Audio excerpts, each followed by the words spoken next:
हरे कृष्णा। ओम अज्ञानतिमिरान्धस्य ज्ञानाञ्जनशलाकया चक्षुरुन्मीलितं येन तस्मै श्रीगुरुवे नमः। जय श्री कृष्ण चैतन्य प्रभु नित्यानंद श्री अद्वैत गदाधर श्रीवासादि गौर भक्तवृंद। हरे कृष्ण कृष्ण कृष्ण हरे हरे, हरे राम राम राम हरे हरे। ओके, हरे कृष्ण।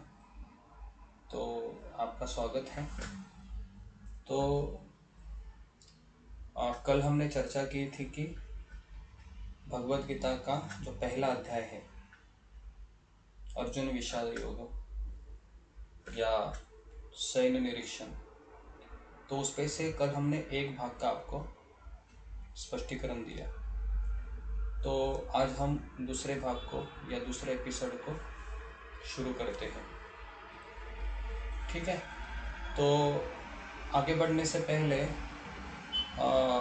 कल हमने जो पहला श्लोक देखा था जिसमें धृतराष्ट्र संजय से प्रश्न पूछता है और प्रश्न पूछने से के पीछे क्या मनोभावना होती है, इसके 4 कारण हमने कल देखे थे। पहला कारण था कि धृतराष्ट्र की इच्छा थी कि मेरे पुत्रों को राज्य मिले। दूसरा कारण था कि धृतराष्ट्र के मन में भय था कि शायद मेरे पुत्रों को है ना राज्य ना मिले, क्योंकि वो अधार्मिक थे, तो उसके लिए उनको राज्य नहीं मिल सकता। तो धृतराष्ट्र जानता था कि अधर्म में कभी विजय नहीं हो सकती। तीसरा भय ये भी था कि कुरुक्षेत्र के प्रभाव से, क्योंकि वो धर्म भूमि है, तो शायद मेरे पुत्र है वह समझौता कर सकते हैं कि हम युद्ध ही नहीं करेंगे। इससे क्या होगा, इससे फिर वापस समस्या हो सकती थी। और चौथा एक आशा थी कि शायद पांडवों के मन में कुरुक्षेत्र के प्रभाव से समझौता करने की इच्छा हो और इससे बिना कुछ युद्ध हुए ही मेरे पुत्र विजयी हो। तो ये 4 कारण थे जो कल हमने देखे। तो श्रील प्रभुपाद जी है तात्पर्य में लिखते हैं कि भगवान कृष्ण की क्या योजना थी। तो अभी हम दूसरे एपिसोड में प्रवेश करने से पहले हम कृष्ण की योजना देखेंगे, है ना, कृष्ण की क्या योजना है। तो कृष्ण की योजना क्या है, तो प्रभुपाद लिखते हैं कि जिस तरह से खेत होता है, खेत में 2 प्रकार के पौधे होते हैं। एक होते हैं वांछित पौधे और दूसरे होते हैं अवांछित पौधे। वांछित पौधे मतलब अगर मैं गेहूं का खेती कर रहा हूँ तो गेहूं का उत्पादन है, गेहूं का पीक है, ये वांछित पौधा है। लेकिन गेहूं के खेत में अन्य प्रकार के पौधों का भी जन्म होता है। जो माली पानी देता है ना, तो पानी अवांछित पौधे सिंच लेते हैं, जिससे वांछित पौधों को पानी नहीं प्राप्त होता।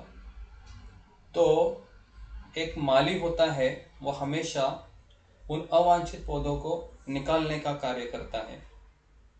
तो यहाँ पर प्रभुपाद जी खेत का उदाहरण देते हैं और यहाँ पर खेत है, कुरुक्षेत्र है, जहाँ पर युद्ध हो गया था या होने जा रहा है। वांछित पौधे पांडव है जो धर्म के पक्ष में है। अवांछित पौधे कौरव है जो धर्म को नष्ट करना चाह रहे हैं, और माली कृष्ण है।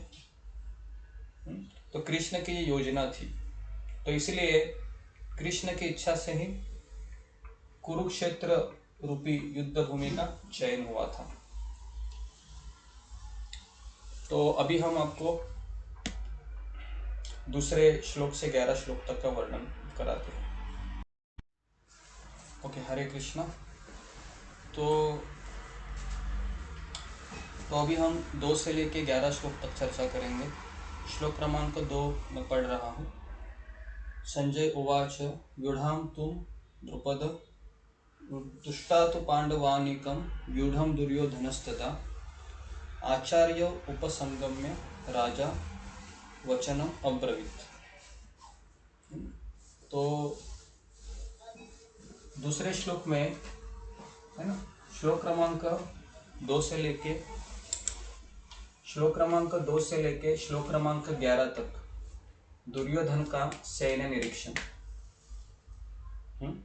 तो अभी श्लोक क्रमांक 2 से लेके श्लोक क्रमांक 11 तक पहले अध्याय का दुर्योधन सैन्य निरीक्षण करता है। दूसरा श्लोक में वह पांडवों की सेना को देखता है। कौन? दुर्योधन। और द्रोणाचार्य के पास जाता है दूसरे श्लोक में। तीसरे श्लोक में क्या होता है? तीसरे श्लोक में पश्येता पांडु पुत्राणाम आचार्य महति चमु व्यूढ़ाम द्रुपद पुत्रेण तव शिष्य नधीमता। तो तीसरे श्लोक में वह द्रोणाचार्य को फटकारता है, मतलब कहता है कि तव शिष्य नधीमता, आपका शिष्य है वो बुद्धिमान था। द्रुपद पुत्रेण, जो द्रुपद का पुत्र है वह बुद्धिमान है, लेकिन आप बुद्धिमान नहीं है। तो द्रोणाचार्य को कहता है कि आप बुद्धिमान नहीं है। इसका कारण ये था कि राजा द्रुपद और द्रोणाचार्य ये गुरुकुल से बहुत अच्छे मित्र थे, लेकिन और जब वह गुरुकुल में थे उस समय द्रुपद ने कहा था कि मैं आधा राज्य तुमको दे दूंगा, तुम मेरे बहुत अच्छे मित्र हो। तो जब जवान होते हैं तो एक दिन की बात है कि द्रोणाचार्य का पुत्र अश्वत्थामा छोटा था, है ना, दूध मांगता है। तो द्रोणाचार्य की पत्नी कहती है कि आपका जो मित्र है द्रुपद बहुत बड़ा राजा है, तो क्यों ना आप वहाँ पर जाकर एक गाय ले आते। तो द्रोणाचार्य जाते हैं द्रुपद राज्य में। तो द्रुपद राजा गुस्सा होते हैं कि तुम तो दरिद्री हो, भिखारी हो, तो तुम मेरे मित्र कैसे कह सकते हो अपने आप को। तो इस तरीके से उनकी निंदा करते हैं। और जब निंदा होती है तो द्रोणाचार्य का गुस्सा आता है और द्रोणाचार्य फिर हस्तिनापुर आते हैं। और हस्तिनापुर में वह 5 पांडवों को और 100 कौरवों को इसलिए प्रशिक्षित करते हैं ताकि वह मेरे अपमान का बदला ले सके। तो पांडवों को गुरु दक्षिणा भी देने के लिए द्रोणाचार्य ने यह कहा था कि आप द्रुपद को बंदी बनाकर लेके आओ। तो इस तरीके से कौरव पहले जाते हैं द्रुपद को बंदी बनाने के लिए, लेकिन वो अपयशी होते हैं, फेल हो जाते हैं। तो फिर पांडव लोग जाकर द्रुपद को बंदी बनाकर द्रोणाचार्य के चरणों में लाकर खड़ा कर देते हैं। इससे द्रुपद को बहुत गुस्सा आता है और द्रोणाचार्य कहता है कि अब तुम्हारा पूरा राज्य मेरा हुआ, लेकिन मैं तुम्हारी तरह नहीं हूँ, मैं तुमको आधा राज्य दे देता हूँ। तो कहता है कि पूरा राज्य ही ले लो। तो फिर गुस्सा करता है बहुत। तो गुस्से से यज्ञ करते हैं और उस यज्ञ से एक पुत्र और एक पुत्री उत्पन्न होते हैं, धृष्टद्युम्न और द्रौपदी। और इसी के चलते फिर ये धृष्टद्युम्न का जन्म इसलिए होता है ताकि वो द्रोणाचार्य को मारे। और जब धृष्टद्युम्न को पढ़ाई करने की इच्छा होती है तो द्रुपद उसको द्रोणाचार्य के पास ही भेजते हैं। और द्रोणाचार्य को पता था कि ये मुझे मारने के लिए पैदा हुआ है, फिर भी उसे वह धनुर्विद्या का ज्ञान देते हैं। और ये वही चीज दुर्योधन यहाँ पर द्रोणाचार्य को पॉइंट करके बता रहा है कि तव शिष्य नधीमता, आपका शिष्य है वह बुद्धिमान है। क्यों? क्योंकि वह पांडवों का सेना का सेनापति बना है। तो ये तीसरा श्लोक हुआ। ठीक है। चौथे श्लोक में 3 से 6, चौथा, पांचवा और छठा श्लोक में पांडव के सेना का वर्णन किया गया है कि पांडवों की सेना में कौन कौन से लोग हैं, है ना। अत्र शूरो महेश्वासा भीमार्जुन समायुधि युयुधान विराटश्च द्रुपदश्च महारथ दृष्टकेतु चेकितान काशीराजश्च वीर्यवान पुरुज किंतु कुंती भोजश्च शैवश्च नरपुंगव युधामन्युष्य विक्रांत उत्तम ओजाश्च वीर्यवान सौभद्रो द्रौपदेयाश्च सर्व एवं महारथा, है ना। तो ये जो 3 से जो 6 श्लोक है जिसमें पांडवों की सेना का वर्णन है ना। और पांडवों की सेना को देखकर दुर्योधन भयभीत होता है। दुर्योधन को बहुत डर लगता है, लेकिन दुर्योधन ये बहुत होशियार होता है ना। पॉलिटिक्स में बहुत होशियार होता है, वो राजनीतिज्ञ होता है, इसलिए वो अपना अंदर का डर छिपाता है ना। और ये सब चीजें बोलने के पीछे दुर्योधन का एक ही कारण था कि वो दुर्योधन द्रोणाचार्य को क्रोधित करना चाहता था। क्यों क्रोधित करना चाहता था? ताकि वह पांडवों को मारने के लिए कोई संकोच ना करे। लेकिन आपको पता था कि द्रोणाचार्य ने भी कहा था कि मैं पांडवों को छोड़कर सबको मार डालूंगा। भीष्म ने कहा था कि मैं भी पांडवों को छोड़कर सबको मार डालूंगा। कर्ण ने कहा था कि मैं अर्जुन को छोड़कर किसी को हाथ नहीं लगाऊंगा, मतलब मैं अर्जुन को ही मारूंगा, बाकी पांडवों को मैं नहीं मारूंगा। तो इस तरीके से ये जो 3 लोग थे जिसके बलबूते दुर्योधन युद्ध करना चाह रहा था, द्रोणाचार्य, भीष्म, कर्ण, ये तीनों ने भी एक तरीके से पांडवों को मारने के लिए इनकार किया था। तो इसलिए दुर्योधन को केवल एक ही आशा थी कि जब जुआ खेला गया था उस समय द्रोणाचार्य भी चुप रहे और पितामह भीष्म भी चुप रहे। तो वो एक ही इंसिडेंट उसको पता था जिसके बलबूते वो सोच रहा था कि शायद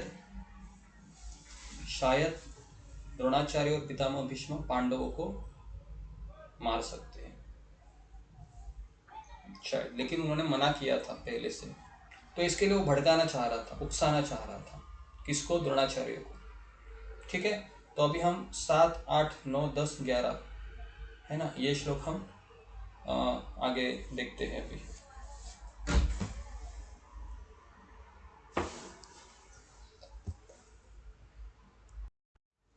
जी, तो चाहे तो आप इसको लिख भी सकते हैं। मैं आपको थोड़ा एक मिनट देता हूँ, तो आप इसको लिख सकते हैं अगर आप लिखना चाहते हैं तो।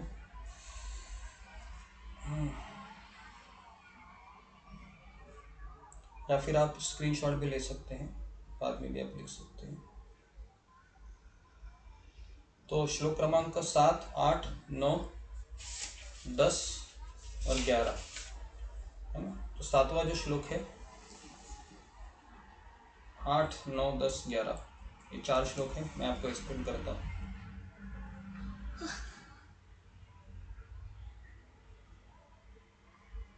ठीक है, तो मैं इसको रफ करता हूँ।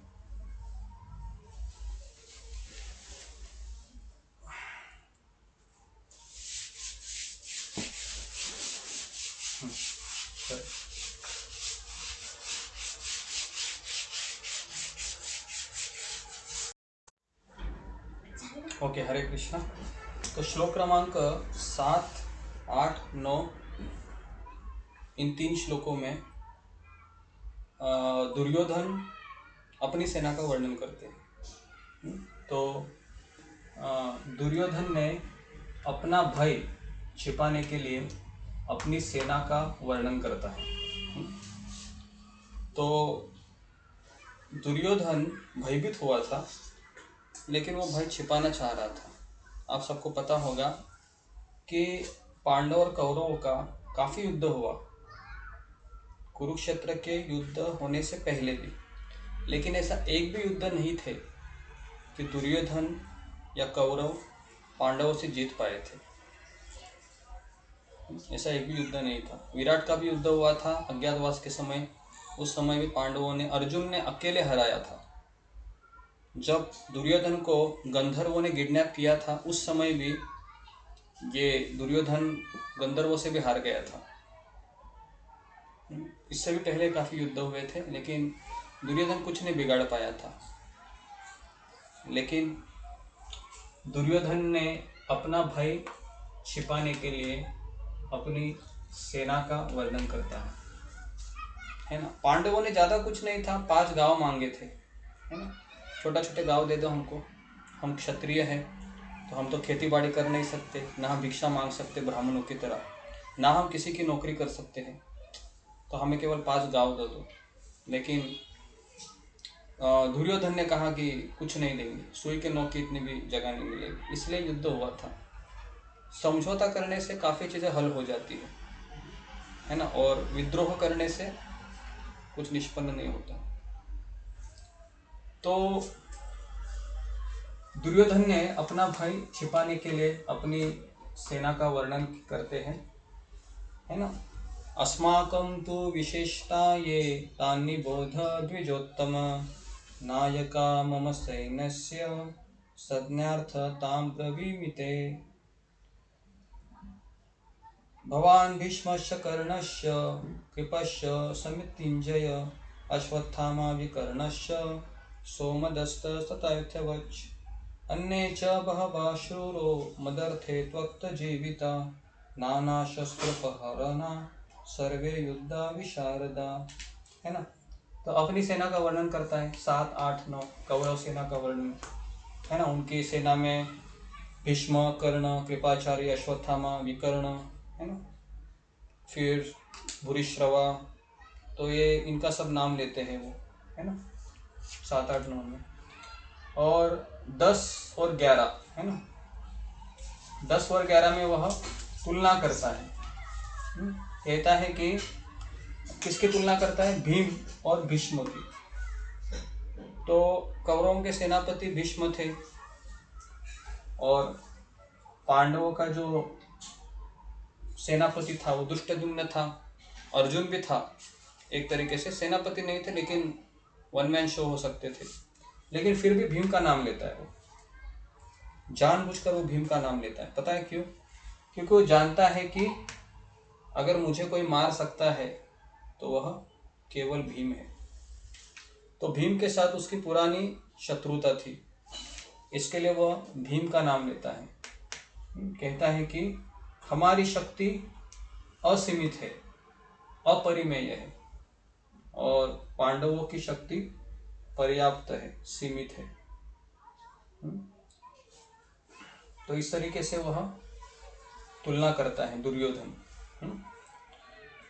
और फिर 11वें श्लोक में कहते हैं कि सभी लोग आप पितामह भीष्म को क्या करो, सहायता दो। सबको कह रहा है वो। कहता है कि पहले 10वें श्लोक में कहता है अपर्याप्तम तदस्माकं बलम भीष्माभिरक्षितम पर्याप्तम त्विदमेतेषां बलम भीमाभिरक्षितम। ठीक है। और फिर 11वें श्लोक में कहते हैं कि अयनेषु च सर्वेषु यथा भागम अवस्थिता भीष्मं एवाभिरक्षन्तु भवन्तः सर्व एव हि, है ना। तो फिर कहते हैं कि सारी सेनाओं को कहते हैं, क्योंकि अभी द्रोणाचार्य को भी थोड़ा सा चढ़ाया कि है ना आप भी इम्पोर्टेंट है। फिर भीष्म को चढ़ाया दुर्योधन ने कि पितामह हमारे सेनापति हैं। तो अभी सबको लगा कि अरे हम भी तो आए हैं यहाँ पर, हमारे भी कोई जय जयकार हो। तो फिर दुर्योधन ने कहा कि आप भी इम्पोर्टेंट है। क्यों? क्योंकि आप सभी लोग भीष्म पितामह को सहायता करो, क्योंकि ये बूढ़े हैं, शायद एक जगह पर अगर युद्ध करते रहे तो कोई दूसरी ओर से अगर इनको मारने के लिए कोई आए तो आप लोग इनकी सहायता करें। तो ये अकेले कुछ नहीं कर सकते, आप भी हमारे लिए महत्वपूर्ण हैं। तो इस तरीके से दुर्योधन ने श्लोक क्रमांक 2 से लेके 11 तक सैन्य निरीक्षण किया। और फिर दुर्योधन की सोच, दुर्योधन की आशा, है ना। दुर्योधन को एक आशा थी जो मैंने आपको बताया था कि भीष्म की प्रशंसा करने से अन्य योद्धा स्वयं के हीन समझ सकते हैं। तो कूटनीतिक ढंग से कहा कि भीष्म महान योद्धा है लेकिन वह बूढ़े भी है, उनको भी संरक्षण चाहिए। तो दुर्योधन को युद्ध में पितामह और गुरु द्रोणाचार्य की सहयोग की आशा थी, क्योंकि द्रौपदी के समय वो कुछ नहीं बोले थे। ठीक है। तो इस तरीके से श्लोक क्रमांक 2 से लेके 11 तक, है ना, ये दुर्योधन का सैन्य निरीक्षण, तो ये सेक्शन हमने कंप्लीट किया। ठीक है, तो हम अगले एपिसोड में हम श्लोक क्रमांक 12 से लेके श्लोक क्रमांक 19 तक जो संजय है वह सैन्य निरीक्षण करेगा। तो हम नेक्स्ट एपिसोड में हम देखेंगे। ठीक है, तो जी तब तक हम फिर अगले एपिसोड में हम श्लोक क्रमांक 12 से लेके 19 तक का कवर करते हैं। आप चाहे तो लिख सकते हैं, है ना, थोड़ा समय के लिए, एक 30 सेकंड 1 मिनट में आपको देता हूँ, तो आप लिख लीजिए।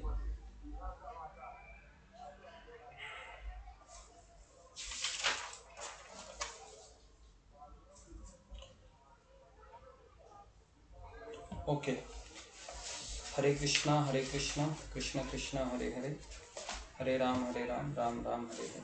श्रील प्रभुपाद की जय।